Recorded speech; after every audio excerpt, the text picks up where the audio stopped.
everybody. Today we're going to be focusing on comparative and superlative adjectives again, okay? Now, for those of you who need a bit of a reminder about what comparative and superlative is, it is over here on the board. The most simplified explanation that you have when you see comparative and superlative. The first thing that you need to know about comparative and superlative is that we are working with adjectives.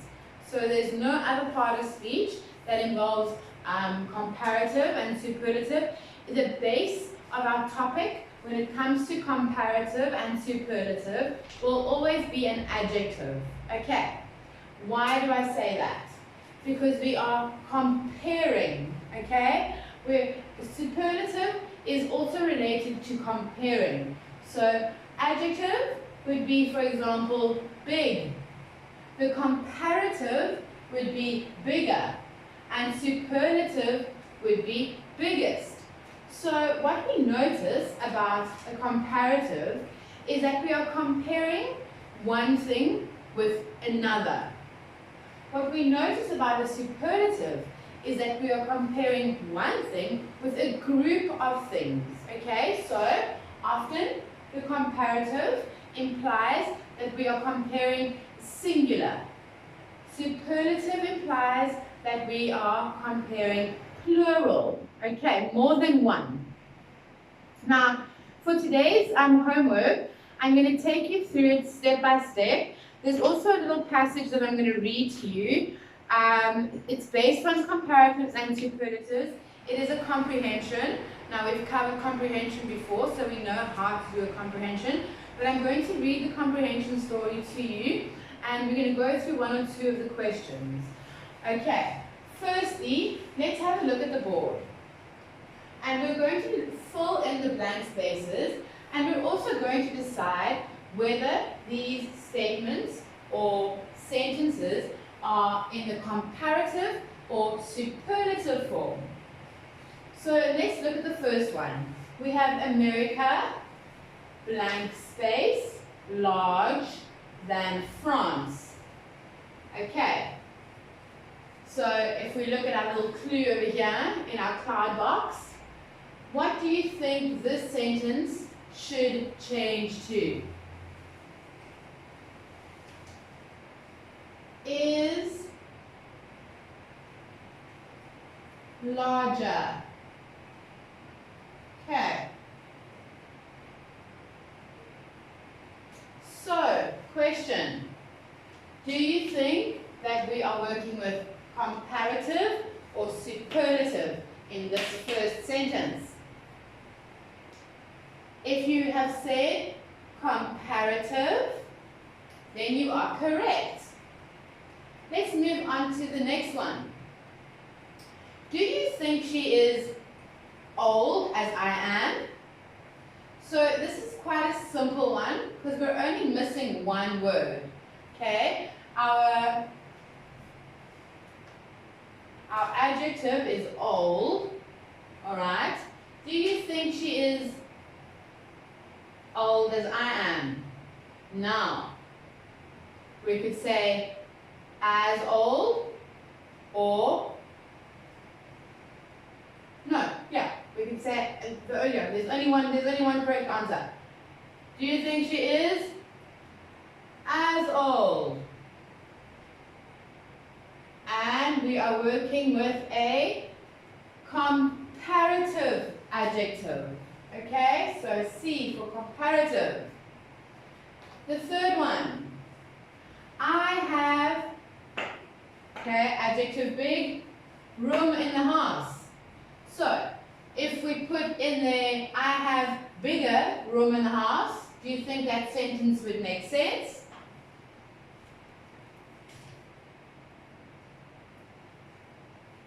And what do you think about biggest?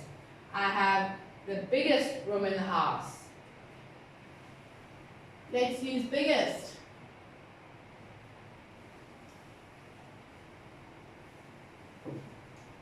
So, comparative or superlative, guys?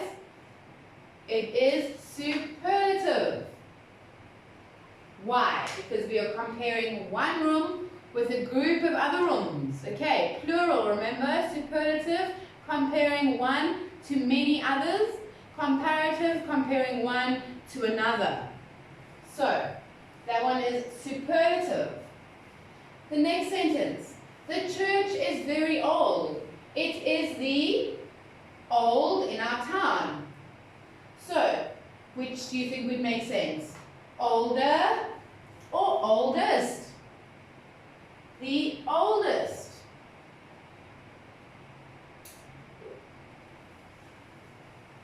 Now, comparative or superlative? It is superlative. Alright, so we've had a little practice run at comparative and superlative adjectives. Remember, you should know by now that when we see the word comparative and superlatives, we are always working with adjectives, okay? And we are always comparing adjectives either in the comparative form or the superlative form. I'm going to pause the video and then we're going to go on to the next page. Okay, so for the next section of our lesson, we're going to be doing a comprehension exercise. Our comprehension exercise is based on comparative or superlative, but before we get to that part, we're first going to do the comprehension and answer the questions on the comprehension. Now, if you can remember my tips on doing a comprehension exercise, please apply those rules to this section of our lesson and homework. I'm going to read you the story, I'm going to read you the extract, the comprehension, and I'm going to go through one or two of the questions with you. Then we're going to turn the page to our next page of homework, and I'm going to explain that to you. The last page of our homework, yes, that seems to be it.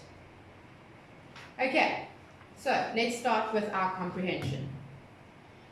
And it says, my name is Sam, and I'm going to talk to you about classroom rules. My teacher thinks that I'm one of the best students in her class, and this is why. I work quietly. In fact, I am the quietest student in the class. I am respectful. In fact, I am more respectable than any of the other students. I am cooperative. I think I am more cooperative than Jane, who sits across from me. I pay attention. I pay more attention to my teacher than Johnny. I am positive. My mom thinks that I am one of the most positive children around. I follow directions. In fact, I follow directions more than most students. I am kind to others. In fact, I think I am one of the kindest boys in the class. But I have to admit, some of the girls are kinder than I am. By this time, you must think that I am better than others. But the truth is that I am just as good a student who likes to follow class rules.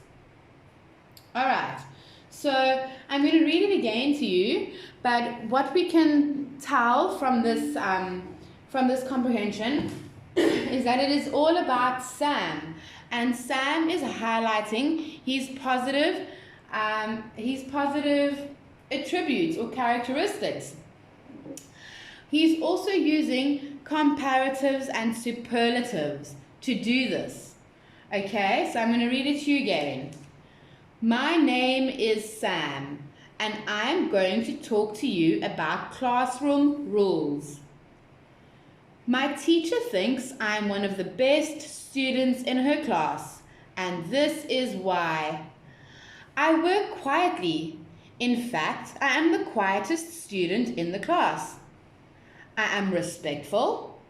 In fact, I am more respectable than any of the other students. I am always on time. I arrive earlier than any other student in the class. I am cooperative. I think I am more cooperative than Jane, who sits across from me. I pay attention. I pay more attention to my teacher than Johnny. I am positive. My mom thinks that I am one of the most positive children around. I follow directions. In fact, I follow directions more than most students. I am kind to others. In fact, I think I am one of the kindest boys in the class. But I have to admit, some of the girls are kinder than I am.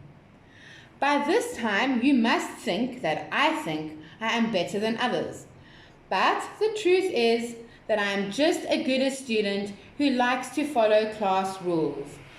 Okay guys, so Sam seems like one of the greatest kids to have in class. I know that I have a few Sams in my class. A lot of you fit the same description as Sam. But we're going to move on to our comprehension part of this, okay? And there are a few answers, a few questions, and the instructions are asking you to answer the questions. So, the first question is, what is the story about? Alright, and we can find the answers in the comprehension that we've just read. What do you think the story is about? The story is about classroom rules. Okay, then if you read it properly again, you will be able to answer all the questions from number 1 to 10. Then you will find an answer true or false section. Alright, and we're going to do the first one together. The first one says, Sam does not follow rules.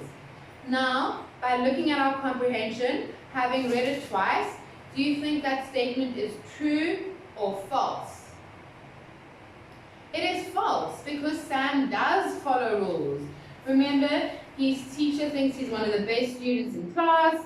He says he's one of the quietest. He is more respectable.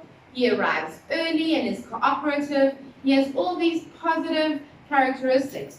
So that statement would be false. Let's turn the page. The next page has the exact same story in the comprehension that I've just read to you guys now. The only difference is that there are blank spaces. So, this is what it sounds like. My name is Sam, and I'm going to talk to you about classroom rules. My teacher thinks that I am one of the something students in her class, and this is why. So, remember what we said about comprehension? The questions to the answers are always in the text. So we're going to turn our page and we're going to look for the missing word. And I found it. The missing word is quietest. Okay. The next section is about the conversation. It's a conversation that you have to have with me, guys. So this is not about Sam. It's not about Sam's class rules. This is about your own feelings, your own opinions towards rules in your class.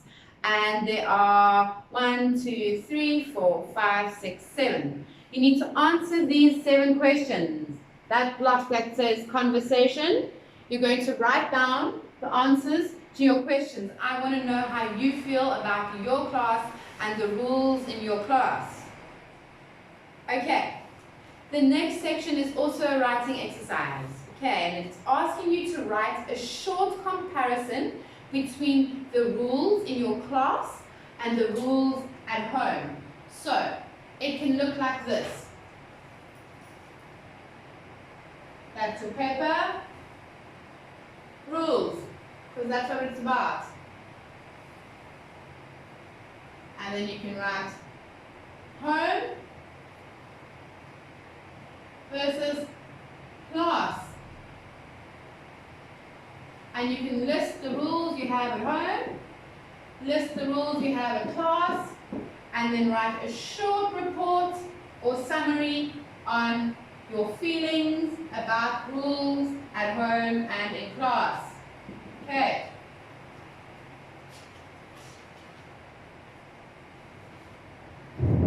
Alright everybody, that is your homework and your lesson wrapped up for today.